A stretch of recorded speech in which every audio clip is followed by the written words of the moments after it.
Welcome to the Pizza Pod Party with Arthur Bavino and Alfred Schultz. On today's show, our guest is comedian and host of Fake the Nation, Negin Farsad. We have pizza news, and our pizza topic is pizza prices and inflation. Oh boy, is this another political episode? Inflation, ay, ay, ay. I'm Alfred Schultz. Welcome to the Pizza Party, pal. And I'm Arthur Bovino of NYC Best Pizza. I'm a New York-based author and editor who's been writing about America's best pizza since 2012, and I love a reformed pizza blotter. This was delightful, I thought. Really illuminating. Wonderful discussion with Negin Farsad. I'm interested to see what you do with this topic because often I am surprised by what the topic is, and that's why I'm inarticulate probably when we get into it because I haven't prepared anything. Do you have a Shakey's promo here in the works? Do we have sponsorship coming from Shakey's now? After feel like this is many the episodes. Time Shakey's gets mentioned. We got to reach out to Shakey's corporate. I would say it's definitely is the brand of pizza that has been mentioned the most that we have not had. Yeah, no, it's true. There's so much great stuff. We get into sleepover pizza. We talk about pineapple drag. We've got conversations about pepperoni and pork, and and not being halal. And did you know, by the way, that that Scars does a beef pepperoni on their pizza, so you can go and have pepperoni slice if you don't eat pork over at Scars on the Lower East Side. Speaking of a big name place I haven't been to in my home state, not good. I am the worst. I should not be hosting a pizza podcast. That is very clear to me. Well, let's get to Negin. She is delightful. What a fun conversation with her coming up. it's the Pizza Pod Party special guest. Negin Farsad is a comedian, filmmaker, and podcast host. She is a frequent panelist for NPR's game show Wait, Wait, Don't Tell Me, and is a columnist for The Progressive. She hosts the podcast Fake the Nation. Negin Farsad is today's guest. Negin is so perfect because she's a stand-up comic. She's super smart. Obviously, we get to her education, which is very impressive. But and she's a world traveler, but we get so much out of this conversation where you get different perspectives, her interactions with cultures, and it's a very valuable episode while also being fun and funny. She makes it all very digestible and interesting, but also humorous. We talk about how Stouffer's was her pizza pork-free pass. I think at some point we basically declare war on England and Yale, which, is fun to do. Wow. And also we talk about just travel in general and how it can bring people together, but she articulates it much better than I ever could. So enjoy our pizza convo and some pizza therapy, I think, with Negin Farsad. Looking into your background, I didn't realize that you were actually born in New Haven. And New Haven is, I know you probably didn't spend much time there, but that is like the center of pizza for the past many, many years. They even call it the pizza capital. So do you ever go back? What was your situation there? Because I know you moved to Palm Springs, but tell us Notably not a pizza capital. In fact, we'll get into that. Yeah. Really anti-pizza capital. But I was born in New Haven, and it's interesting because, we were there for a year or two or something when I was a baby. Okay. I have no real understanding of it. But then I went back for a summer camp at Yale because I was an uber nerd, and it was wait for it, debate summer camp. And there you go. And it sounds kind of awesome though. It was actually incredible. But it was extremely nerdy. And the funny thing is I remember at the time the food, first of all, at Yale, and I'm not trying to be critical of Yale. I think they have enough going for them that my criticism of their food Let's bring down Yale on this podcast. Let's do it. Yeah. But I remember feeling the word on the street is the food here is bad, and it was in fact bad. It was promised that it would be bad, and it was bad. I remember that there was a thing called Wawa's food wise that was the big deal. Like if you were a student, like you would get all of your snacks and stuff from Wawa's, and we didn't have that in California. So it was like a big deal that I was like experiencing these essentially bodegas. And then I want to say at the time, so this is like the late 90s, pizza was not a big deal in New Haven. I don't remember anyone talking about it. I feel like when you're in the vaunted halls of Yale, as like a high schooler, you do all of the things that are popular and nobody talked about it. So I don't even remember having a slice then. And I just want to say, like, I have not had the Connecticut slice, but also doesn't the Connecticut slice date back to Mystic Pizza and Julia Roberts? Well, I think Arthur can answer that better than I can. But yeah, I think New Haven, independent of Julia Roberts, has had a very illustrious pizza scene. But I know it seems like Julia Roberts could probably save anything. It's that Erin Brockovich in her. Yes. But I think that they were independent. I don't even know if Mystic Pizza... She's had two key pizza movies, though, or two key pizza scenes. I mean, you've got Eat, Pray, Love with Don Michele in Naples, and then you've got the whole Mystic Pizza thing. So she's definitely has a pizza connection. Yeah. Yeah. Well, I mean, but is that not a famous pizza? The Mystic Pizza? It's famous. But I mean, it's famous more for the movie, I think. Not for the flavor. Yeah, okay. Okay. Yeah, because I think it's a different thing. New Haven style is different than whatever they're serving at Mystic. Okay. Not Palm Springs, but there's a famous spot there was a famous spot in New Haven called Palm Beach, a pizza, which it goes back to the I think the 40s or the 20s. It was opened in 1924, but where they had these two palms, kind of like In-N-Out style. I don't know if they were crossing, but that whole thing. But there's a palm connection anyway. I don't even know why you would try and connect pizza to anything palm related. Let's do it. Because you went from New Haven to Palm Springs, so there was a palm in New Haven. I'm just, making the connections here. Little baby Negin flies over or drives, however you did it. Flees. I think it's fleeing, Gail, is what it sounds like. Fleeing New Haven, goes to Palm Springs. Yeah. Tell us what the food was you grew up on in Palm Springs and how much pizza was. Well, there was like a stop in between that where there is a notable pizza memory that I want to share. I think literally, I think one of my earliest memories is between New Haven and Palm Springs, where I principally grew up in Palm Springs. But we spent a few years in Roanoke, Virginia.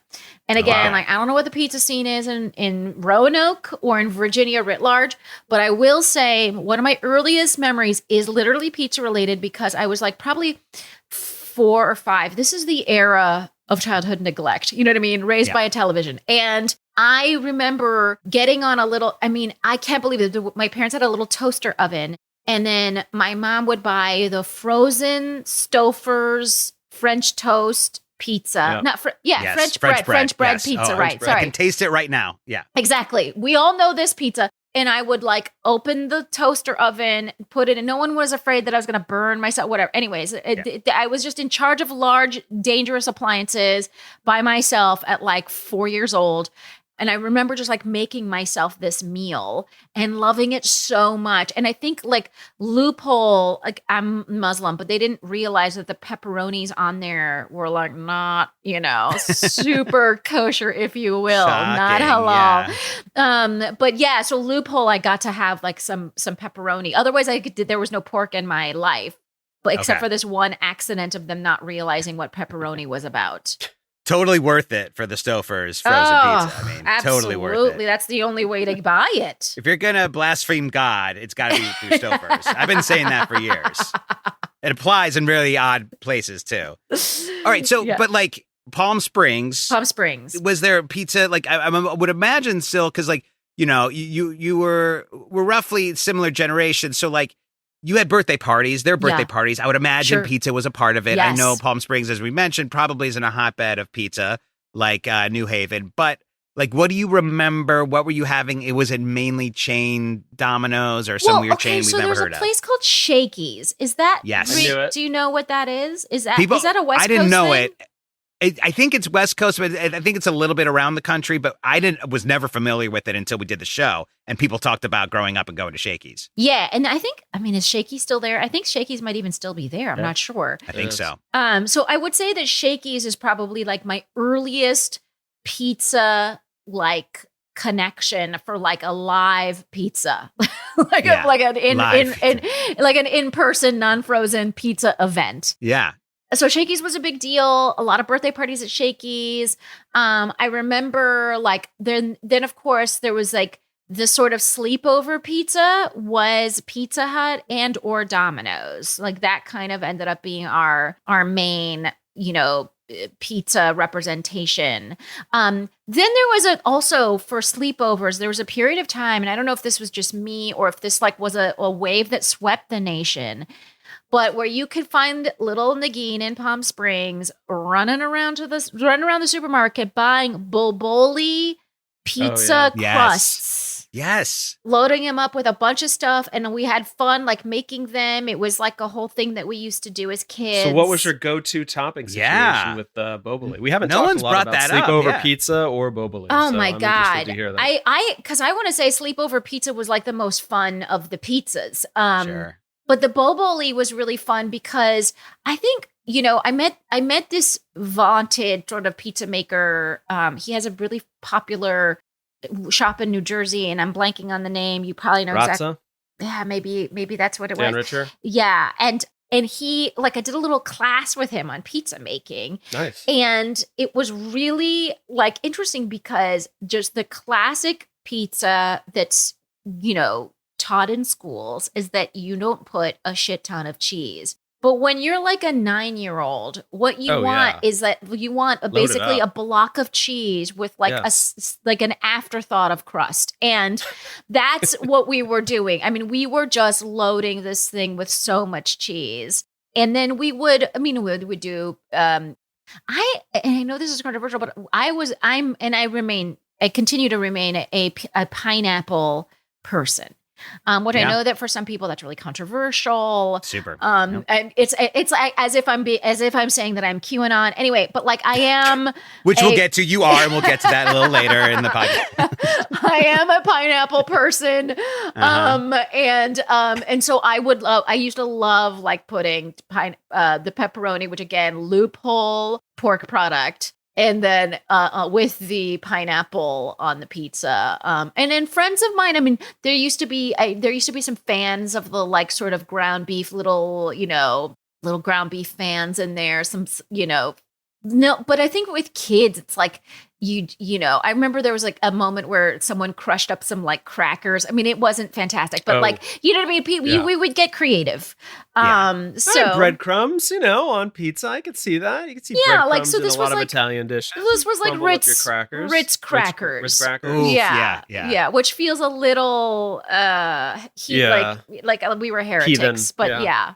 I'm curious for pineapple passionistas, do you have a certain way where you the application of it? Or a lot of people will look at those rings and that's what sets them off. It's when they put the ring straight on the pizza, it'll drive them crazy. But then there's also, you get these little super small tidbits that you can scatter a little bit better. Do you have a philosophy on your application of pineapple on pizza? My pineapple philosophy was always to cut it real small. Yeah, like the little tidbits. Because when you take a bite, you don't want the pineapple to you don't want the pineapple to overwhelm the bite. You also want the sort of pineapple, you don't want it to be wet, in your, you want it to be cooked a little, so it can't be too thick to to achieve that, right? So so I would do smaller pieces that had a chance of getting a little broil on them or whatever, and then exactly, and then you'd get a bite that had a great a mix of all of the flavors as opposed to one flavor dominating. All right, so Palm Springs, it's a sleepover pizza. It's the Boboli. Boboli, I don't know how to pronounce it, but I can see the package perfectly in my head. Yeah, we definitely got those too.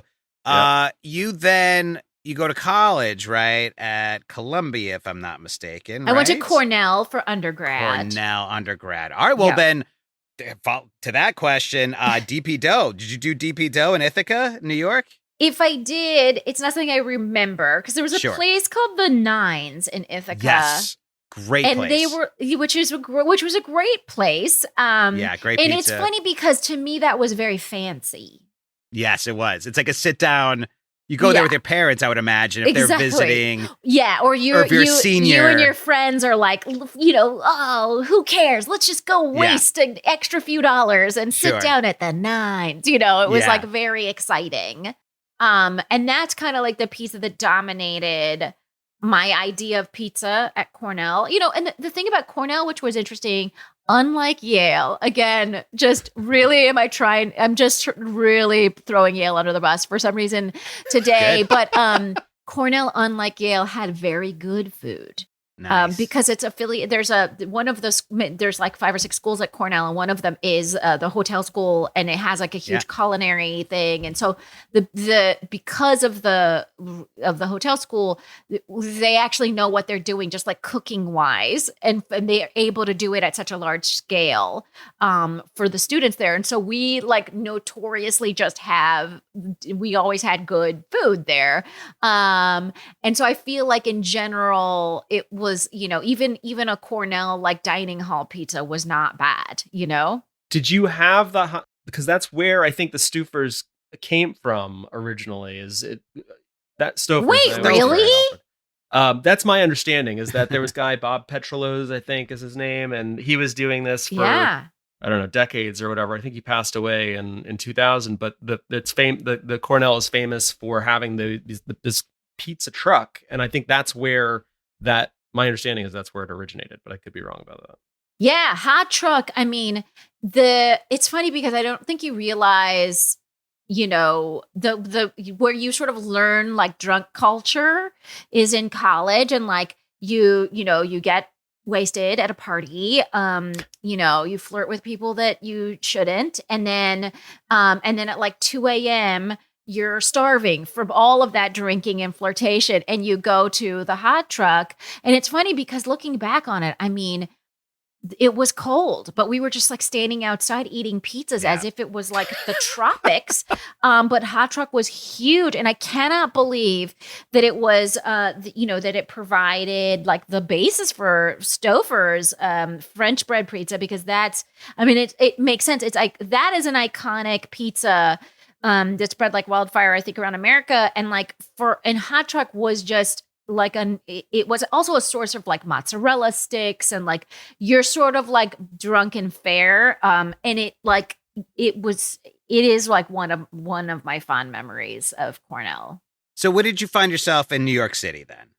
I go between Cornell and Columbia. I live in Paris for a while. Oh, wow. And then I end up, and then the Paris pizza scene is like, I would say, Italian. It's weird. Right? It's Italian. Like, yeah. But I would also say like there's something about it that almost feels like sometimes like, because I think they have like a contentious relationship with Italian food, Sure. There's a rivalry. And so right. There's a rivalry. And so sometimes I almost feel like they intentionally make a pizza that tastes like a cafeteria, like school lunch pizza. Do you know what I'm saying? You know what I mean? So see, I don't know, how do people eat these things? Look at this disgusting, go have a crepe. What are you doing? And so, and in terms of like getting that fill of melted cheese, like a crepe is such a great option for that. And it is like, there are street food vendor crepes all over the place. It's so funny because like in America, we crepes can like take on like a haughtier air, but in France, it's really like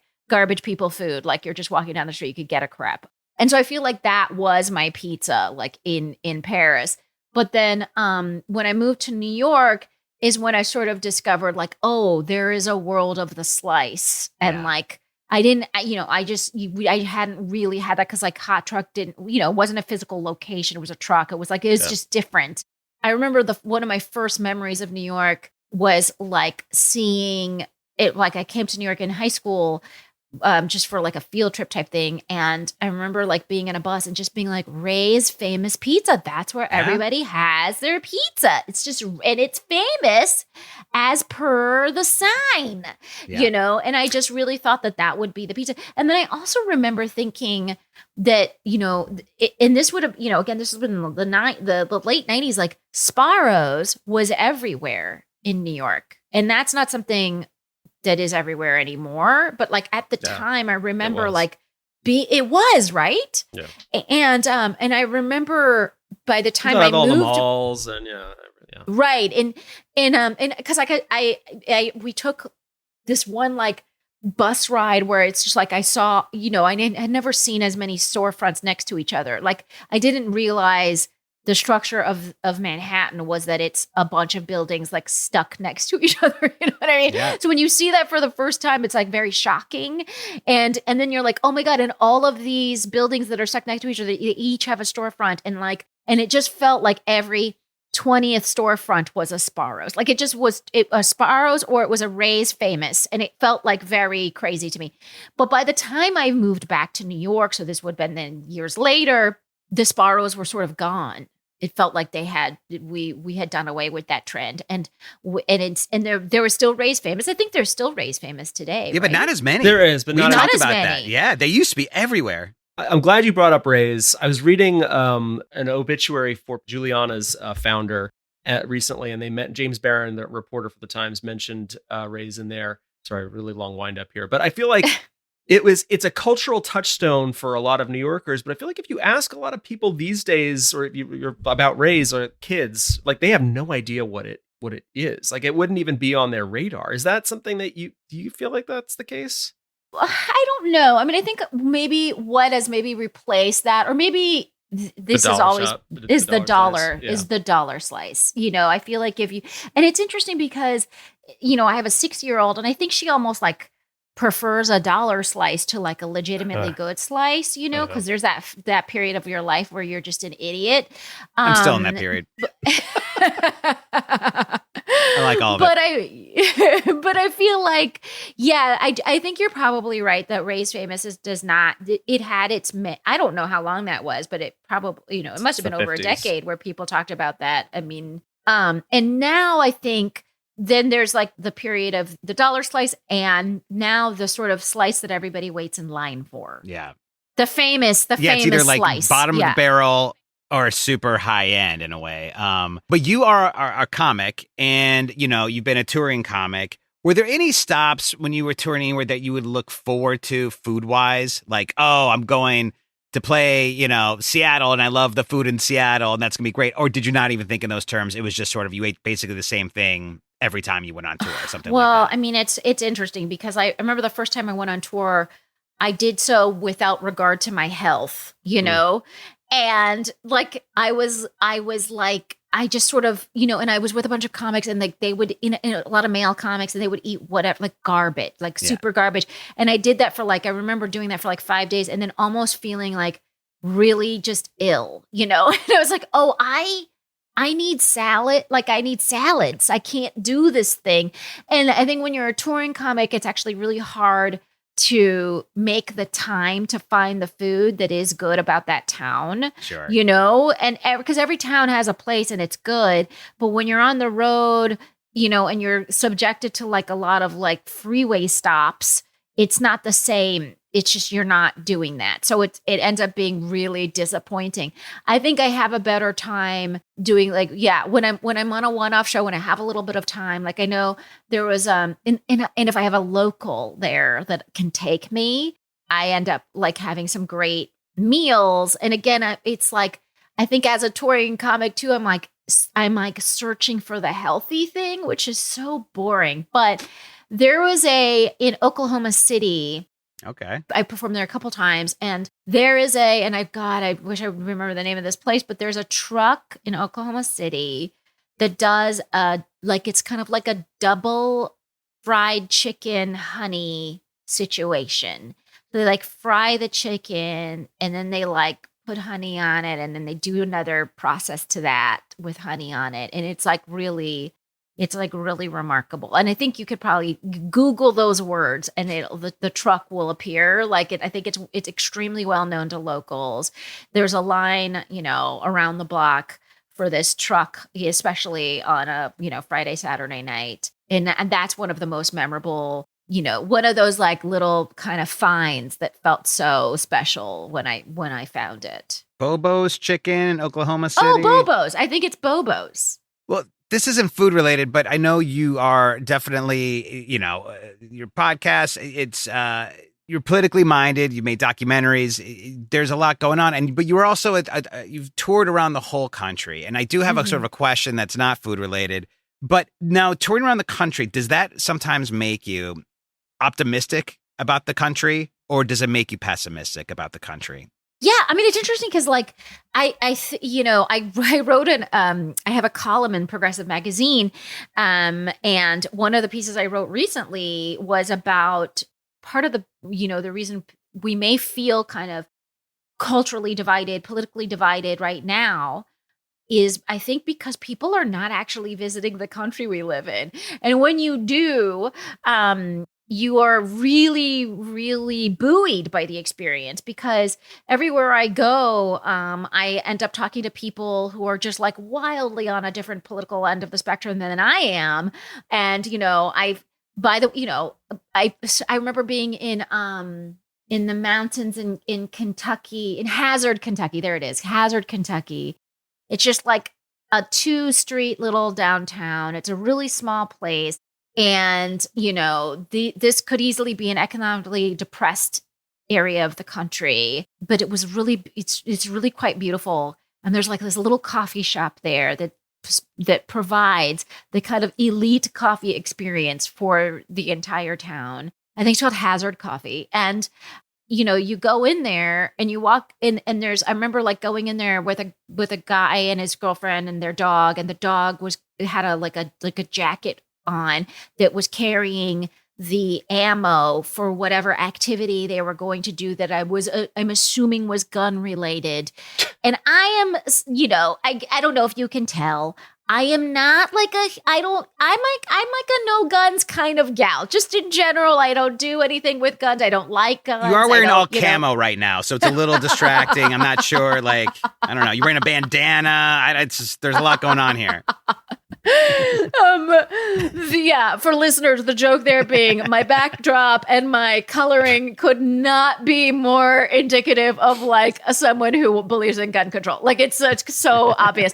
But I'm hanging out. So, and me and this couple are chatting about the lake and the dog and my dog and the what, you know what I mean? And it's funny. And like, look, these people are probably like, far, far to the right of where I am generally, but we're having like this great conversation for like 20 minutes and we all ordered lattes, Yeah. And so the idea that there's like this part of the country in which they don't order lattes or something, that lattes being the sort of like iconic division between Americans, like is not true. You know what I mean? So I'll just say that if there's one thing that can bring Americans together, it's lattes, but also just that like when you go to these towns and cities, I think a lot of times, like, again, I'm an Iranian American Muslim. I do a lot of traveling around the country, and when people find out like of the places I'm going, they'll be like, ooh, like, Kentucky, oh my God, is that going to be safe for you? And I think there's this concept that when you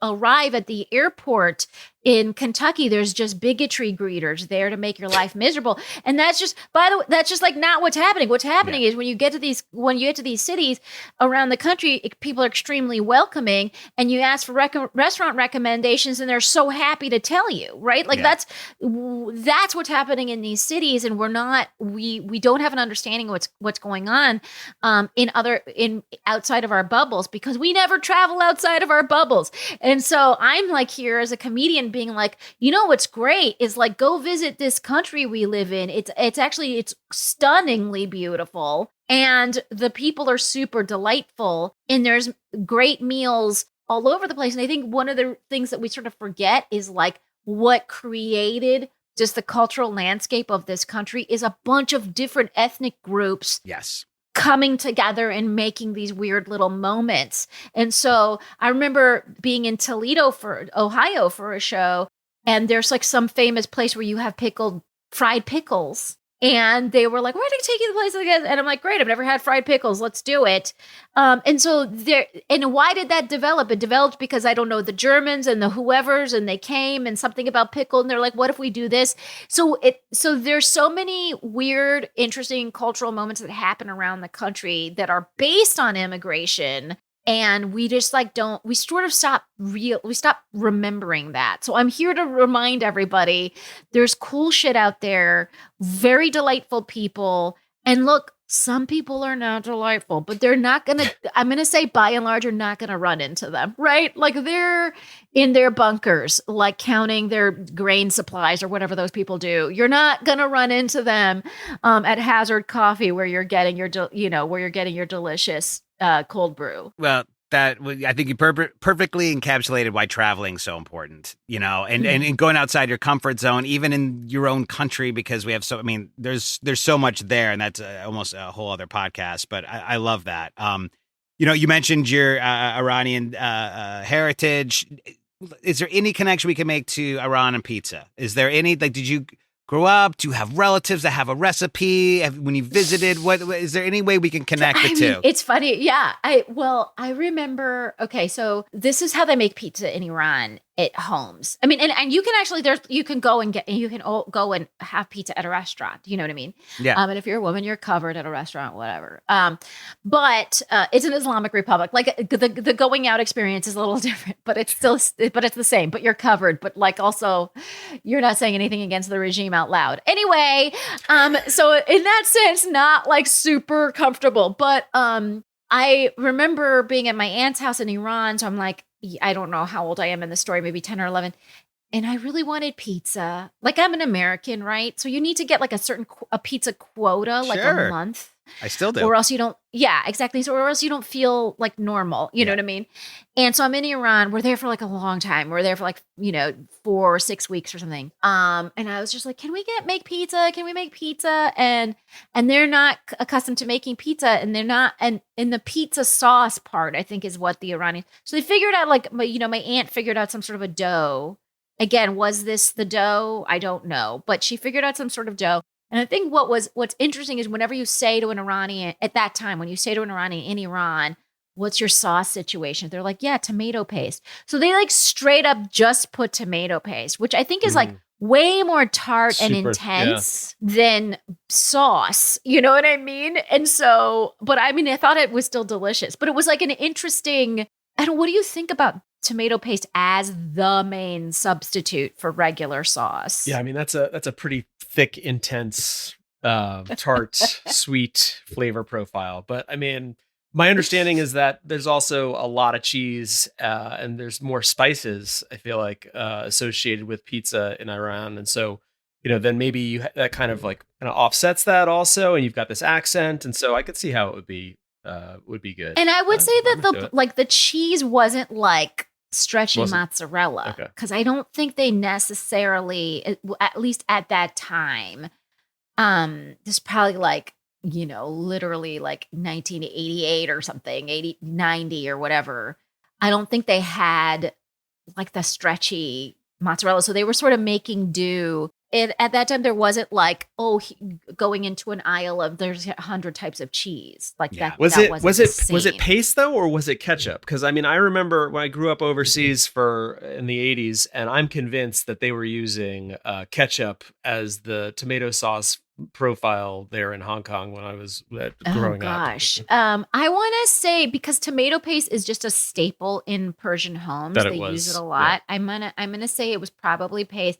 They probably thinned it out with something, so that it's kind of more spreadable and stuff. But in that could have been a little bit of ketchup. I also want to say ketchup doesn't taste more tomatoey in Iran than it does here. I mean, it's not where they're not using Heinz. That's not a trading partner. So I feel like if they were making it with a ketchup, it was like a little bit of a different flavor profile ketchup. Okay. All right. So you are in the East Village now, right? Yeah. With a daughter, young daughter, husband. What's ordering pizza like right now? Are there arguments in the house? I live in the East Village too. Oh my God. Oh my goodness. This is exciting. What's your go-to? We need to get a coffee. I know, exactly. So this is, I'm so curious what your go-to is, but so I really love, there's a place called Village Square Pizza. I think they have a few locations around Manhattan. The first one is the one that was right across the street from Tompkins Square Park. Oh, that was the first one? That's the first one, yeah. Okay, yeah. So I honestly like, again, I don't know if this is controversial. They have like a square slice. They have a regular slice too. You can get a regular slice, but I was introduced to them with the square slice and it's thicker, right? The square slice is like thicker. The Sicilian, yeah.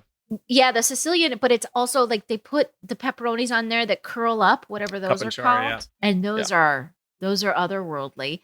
And it's just a buttery crust. It's good so square. Buttery. It's a really solid square. I feel like the thing that I was introduced to at Village Square Pizza, I hadn't really seen or had in a lot of other places, is the white square. I feel like the white square is not something that you have a lot. And the thing that's nice about what they do there is that they take garlic and they brush it or they apply it on the base. And so you're biting into this white slice, because I feel like a white square can be a very one note kind of flavor profile, but then you get that garlic there. I really like that. So that's fun that you get. I like that. Okay, that's a strong local.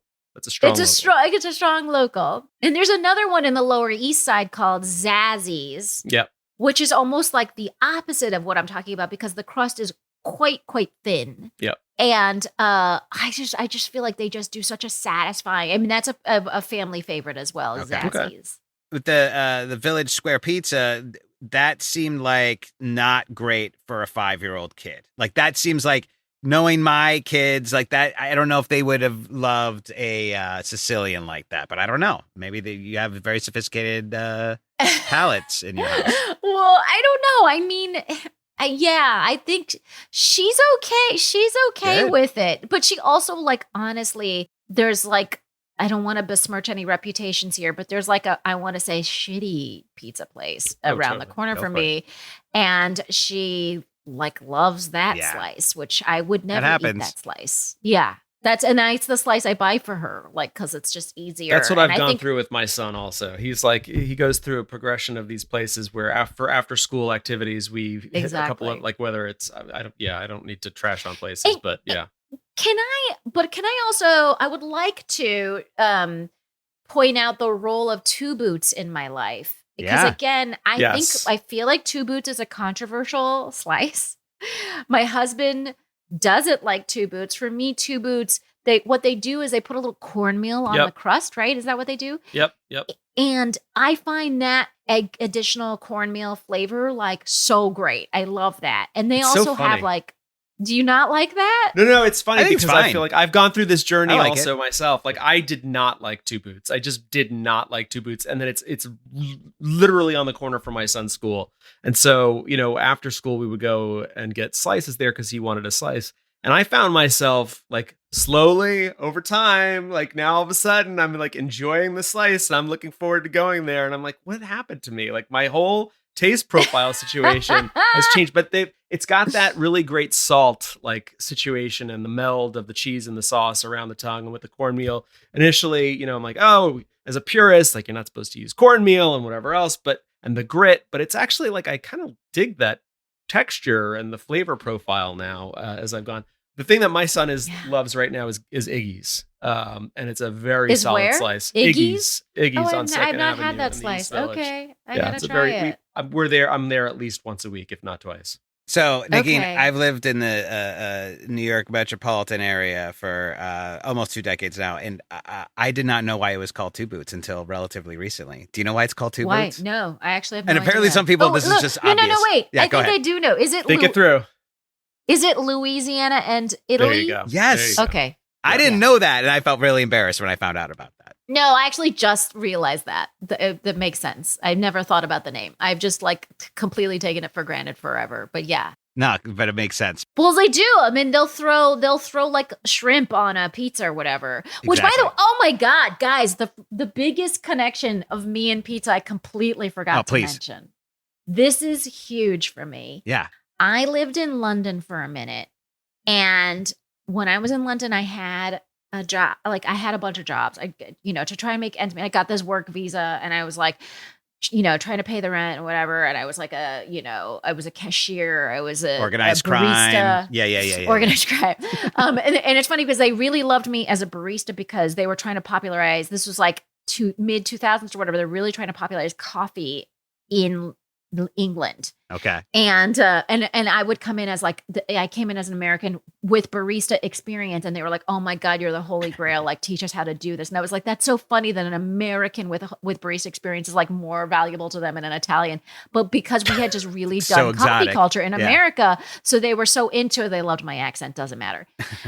And then the other ridiculous job I had in London was at a Pizza Hut. Oh. At a Pizza Hut across the street from Victoria Station in London. Wow. And it's funny because, this was, it's a bit of a grueling job or whatever.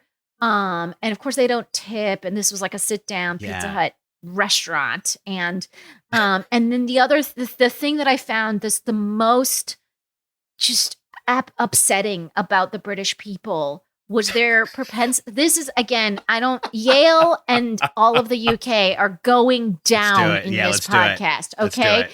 Because I took orders for prawns on pizza more time. Even thinking about it, I shudder. I think that is wrong. I don't believe prawns should be on pizza ever. Also, they don't call them shrimp, whatever. Why not? Anyways, prawns. And I would literally be like taking people's orders, and I'd be like, "Are you sure about the prawns? Can I like tempt you with pepperoni?" Which makes a lot more sense. I would berate these people about their orders, but what were they doing? What is that entire country doing with their pizza toppings? What a weird Alfred, thing. tell me. What a weird thing. Like, I didn't, like, for that to happen more than once seems absurd. But no, but here's Arthur, the thing, I would try it. Is that a thing? Like, has this come across in your writing? Like, that this is what I thought you were going to take me to Pizza Crunch, but that's in Scotland, where they batter the pizza and then they deep fry it. I thought that's where you were going to go.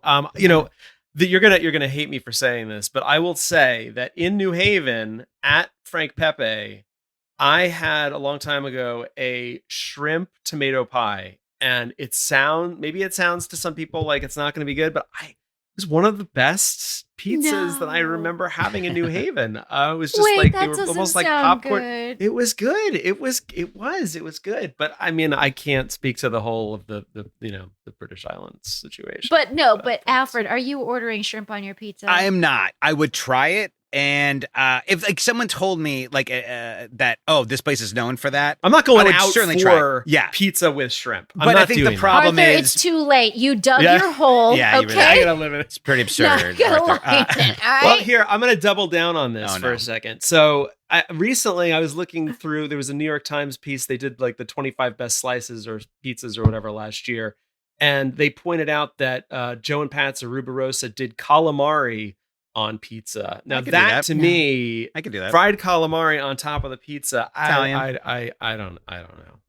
I just don't believe in seafood, and I don't believe in seafood on pizza. Well, I think you're right. Some people don't believe that cheese and seafood should mix. I mean, but or the thing dairy is, and seafood. I mean, they don't like. We're also forgetting that you were at a Pizza Hut, so like that is the thing that to me is the problem. If this was like that's right, a normal, was at a Pizza Hut. non-chain, and they're like, hey, we specialize in this. Like, sure, I'll try it, but like, I would never go to a Pizza Hut and do anything that was sort of off menu or anything like that. But this is what I'm saying about the psychopaths that live across the pond is that they expect that prawns are an option. That's weird. That's why weird. Pizza Hut did it, because of the expectation. It's not like pizza was like, we're being interesting. No, they were like, we're being average because this is what the expectations of this crazy country are. Love you guys, strange. By the way, in the UK. You guys are the best. As long as you don't go to Yale and you don't order weird things on pizza. Yeah. All right. So usually we end our interview by talking about, we're doing a quick fire kind of rundown through a couple of questions. So these are one word or short answers. Will you wait for a fresh pie? You go into a slice shop in New York City. You see a whole bunch of stuff that's sitting there for 4 hours in the display case. Will you wait for a fresh pie, or will you just take what you've got there and go? It's situational, but if I have the time, I'll wait. You'll wait. Yeah, it's better. I mean, it's just better. Blot or not blot when it comes to the grease on a slice? I used to be a hardcore blotter, but I also feel like it was like trendy or something to blot. And now I'm like, I don't need a blot. I'll just eat it. Eat the pizza. You're eating pizza. Yeah. Just enjoy the Yeah. pizza. I like the idea of hardcore blotter. Like you had piercings, your leather jacket. You're like, this is how I blot. Very aggressive. She's got the napkin dispensers and holsters on her belt. She goes in there. She's with hardcore. But you remember, right? Like seeing legions of girls, especially Yes, like sure. ladies being like, no, I'm gonna blind my like, and I was a part of that. Like I was a part of that. It's in my past. My favorite blotting movie scene is Philip Seymour Hoffman and Ben Stiller in Along Came Polly, and they're at the Joe's at the original location before Joe's moves to its current location, and Philip Seymour Hoffman grabs Ben Stiller's slice and tips it upside down and drips the grease from his slice onto his pepperoni slice. The anti-blot. The anti-blot. You go into your New York City slice shop. You see your Parmesan, your oregano, your garlic, your red pepper flakes. What is the best way to dress a slice, in your opinion? I gotta be honest, like I used to really always, if it was available, like throw a little Parmesan on there. Because I like that kind of extra saltiness that the Parmesan provides. And then like some for some reason in the last several years, I just like stopped. I just kind of like eat it the way God As it is. intended. Yeah. White slice, yes or no? Will you order one? It's interesting because like I would almost never order one. It just seems like an aberration. You know what I mean? Like I don't. It's a little bit like AI messed up and then put sauce on the thing. But I had a white slice on Valentine's Day in Palm Springs. What? At a restaurant called the Tropical. So it's a delicious restaurant for anyone who is in Palm Springs, my hometown.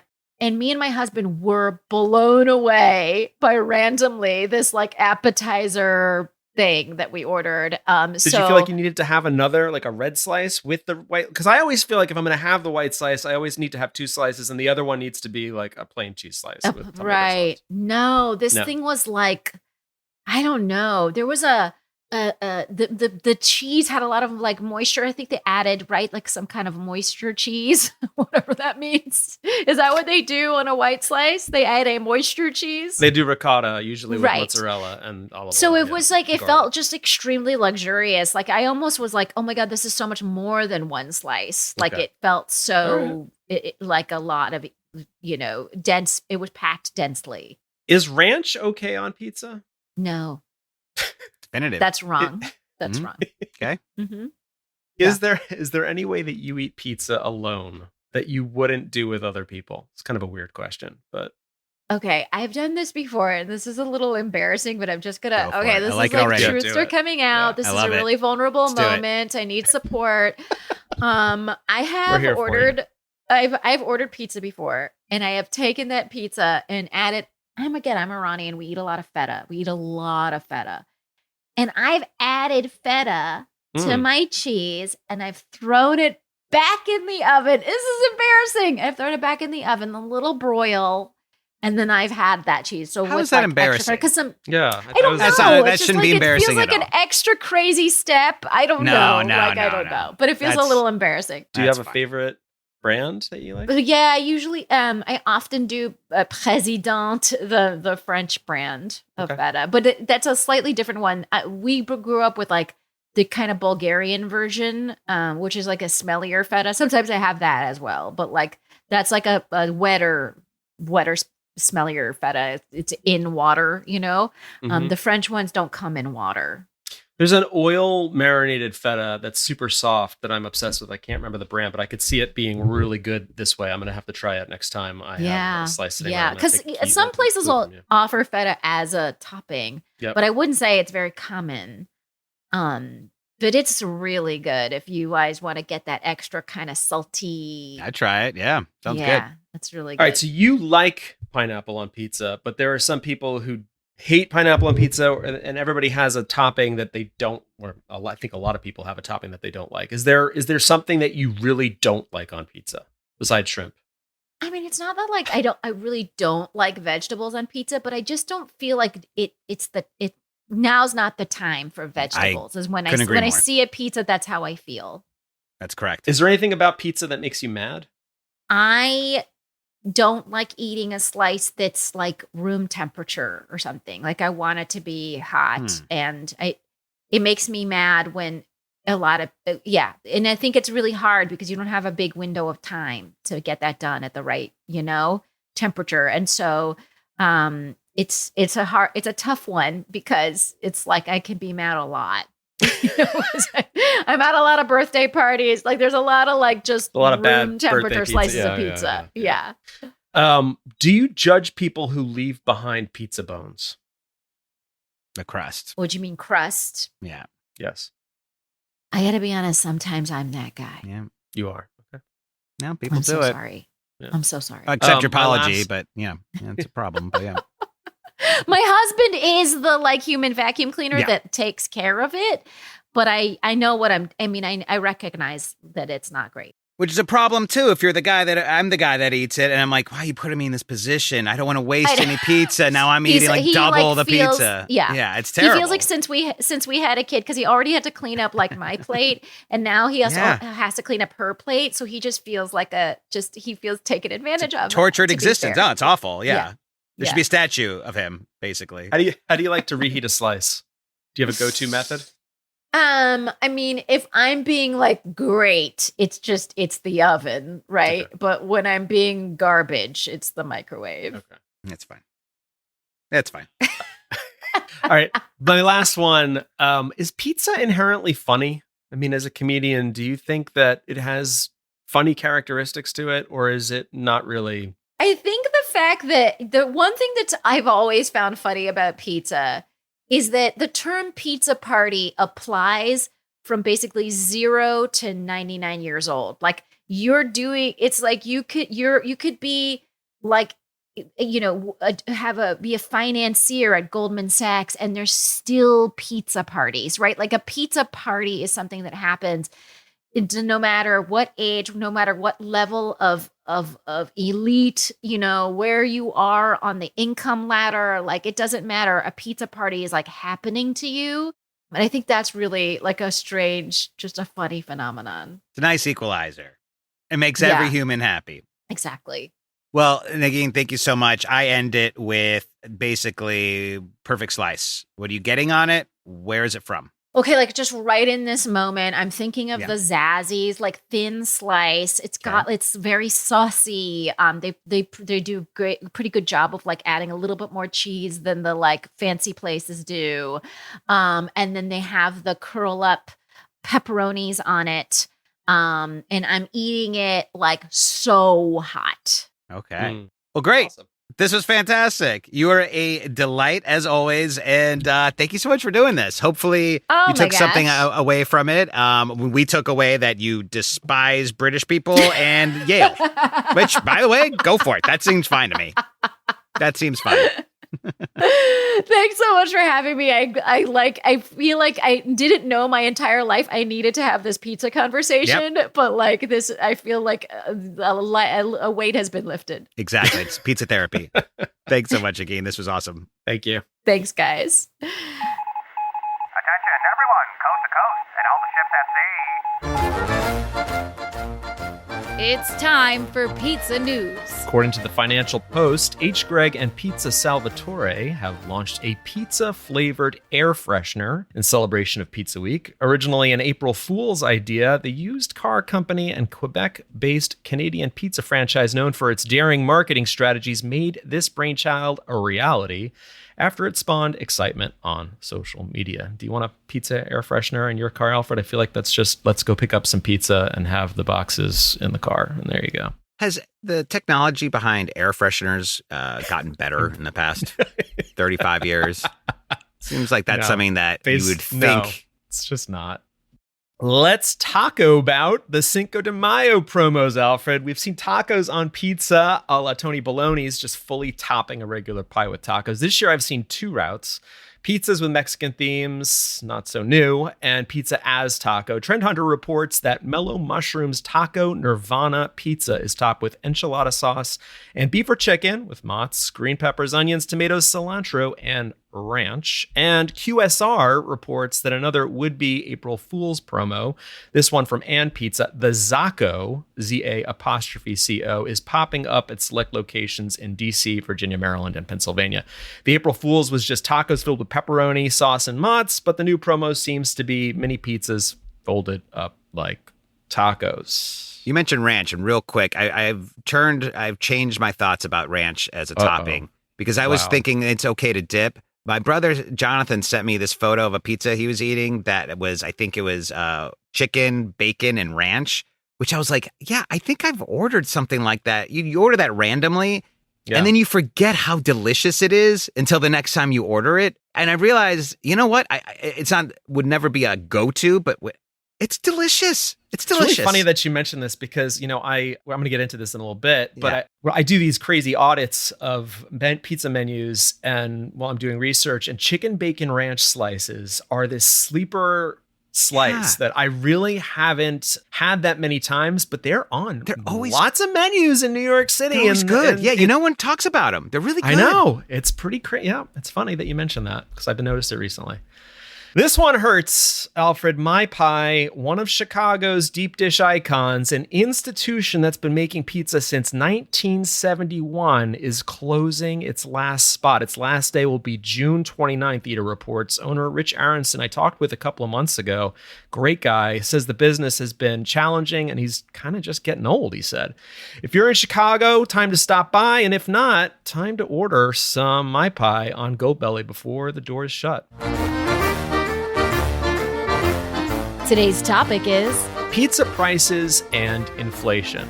This one goes out to our friends at the Dad Rocks podcast, Josh, who reached out asking for a report on inflation and pizza prices after noticing a significant price increase at his local. I think it was a jump of about $4 for 2 specialty slices and 4 garlic knots. Now, articles from late 2024 mostly talked about how pizza had proven to be resilient against inflation. But this past week, Domino's Pizza U.S. sales dipped, saying that inflation and economic uncertainty had hurt demand. Pizza Today's December 2024 industry trend report cited the 2024 Consumer Price Index, saying operators should expect food costs to rise in 2025 at a slower rate than in previous years. The USDA's food price outlook, does the USDA still exist now that with everything going on with the government? Predicted prices for all food would increase by 2.4%, and food away from home prices would increase by 3.4%. TLDR, more menu price increases, but less than previous years. Now, things seem to have gotten a little more recently, so I reached out to Daily News contributor Liam Quigley to see if we couldn't get some New York slice intel at the least. Liam gained fame in 2023 for price tracking the 464 slices eaten in New York since 2014 on Instagram at NYC Slice. Excluding dollar slices, the average rose from $2.52 to $3 over that period.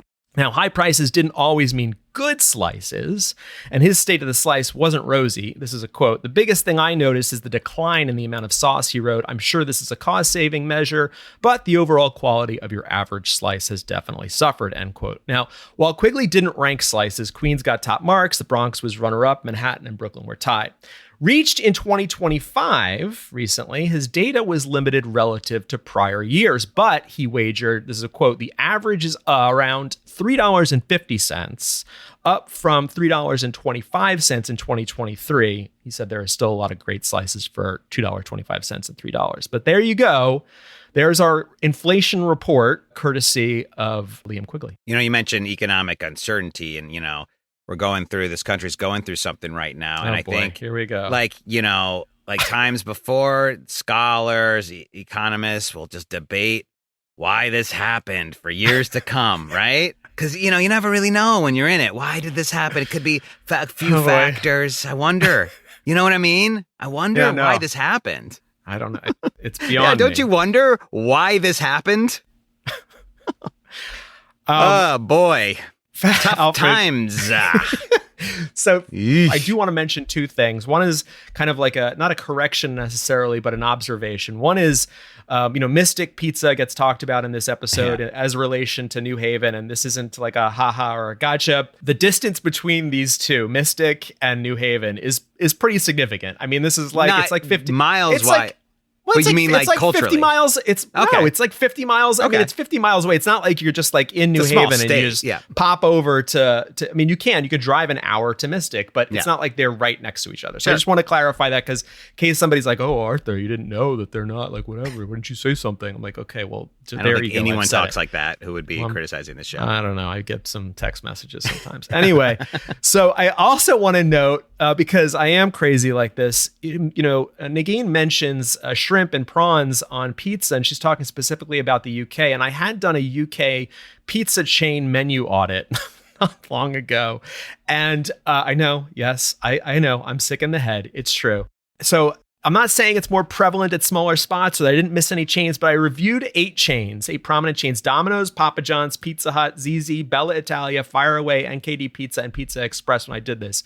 Garlic prawns does show up at Pizza Express in the UK. But otherwise, that was it. I really didn't come across that many shrimp or prawns on these menus. I saw far more shrimp and prawns in Finland, Sweden, and Norway as kind of a default topping. Here are the pizza toppings that I did note in the UK. Well, also, just keep in mind, this was a while ago. Like, I know. This was from a very...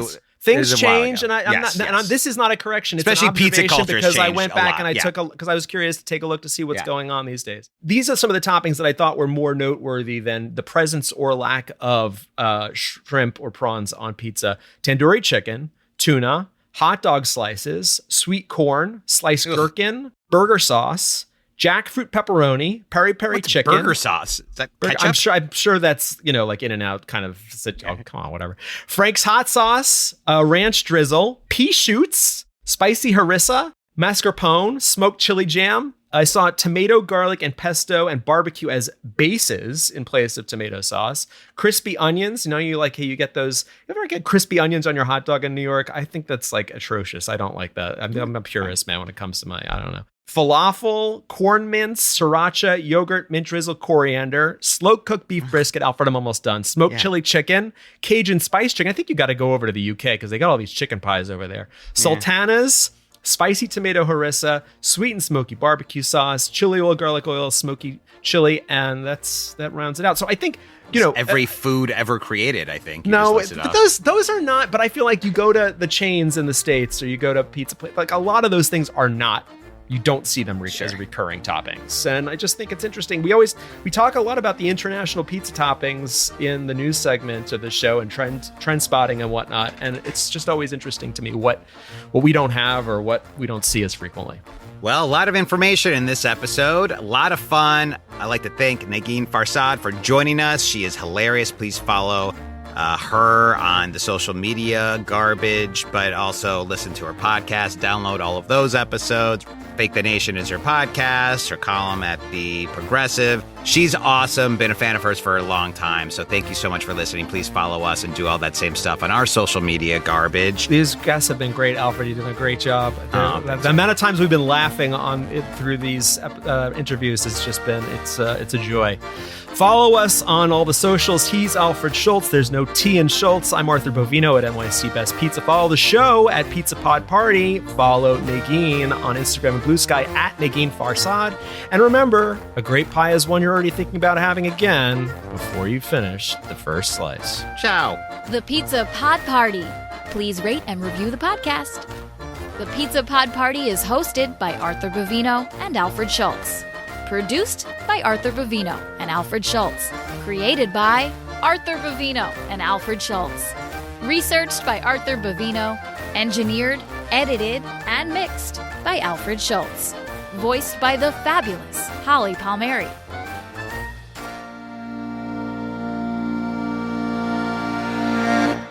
We have people that proselytize pineapple on pizza, which I thought was surprising.